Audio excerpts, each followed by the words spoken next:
ఉన్నారు. స్వామికి వేడనే చిన్న సందేహం కలిగింది. ఏమిటంటే షావుకారులిద్దరికీ కూడా ఇన్ని రోజులు నీ కష్టాలు పెట్టాం కదా, ఒక్కసారిగా ఎక్కువ మొత్తంలో ధనం ఇచ్చాం కదా, వీళ్ళకి ఇప్పటికైనా నా మొత్తం మాట గుర్తుకు ఉన్నారా లేదా అని ఒక చిన్న పరీక్ష పెడదామని చెప్పి ఒక సన్యాసి వేషము ధరించి షావుకారుల వద్దకు వచ్చి ఈ విధంగా అడుగుతున్నారు.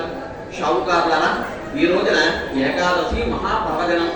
నేను సత్యనారాయణ స్వామి గారి వ్రతాన్ని చేద్దామనుకుంటున్నాను. మీకు తోచిన ధనం నాకు సహాయం చేయండి అని అడిగారు. షావుకారులందరూ కూడా సన్యాసిని చూసి హేళనగా నవ్వుచూ ఈ విధంగా అంటున్నారు.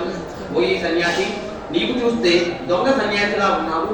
మా పడవ నిండా కూడా నీ ధనం అనుకుంటున్నావేమో, ధనము కాదు. మా దేశంలో ఆకులు తీగలు దొరకవు. వ్యాపారం కోసమని ఇక్కడ నుంచే ఆకులు తీగలు పట్టుకెళ్తున్నామని అబద్ధం చెప్పారు. సన్యాసికి కోపం వచ్చి సత్యం భవతు కేవలః అని శాపం ఇచ్చారు. అంటే మీ నోటి వెంట ఏ మాటలు అయితే వచ్చాయో అవే మాటలు నిజమవుగా అని శాపం ఇచ్చారు.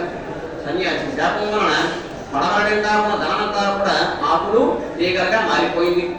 అది చూసిన షావుకారులిద్దరూ కూడా మూర్ఛ చెంది పడిపోయారు. కాసేపటికి అల్లుడు తిరిగి తెచ్చుకుని మామగారితో అంటున్నారు.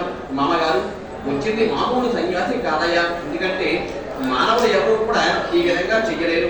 వచ్చింది సాక్షాత్తు ఆ భగవత్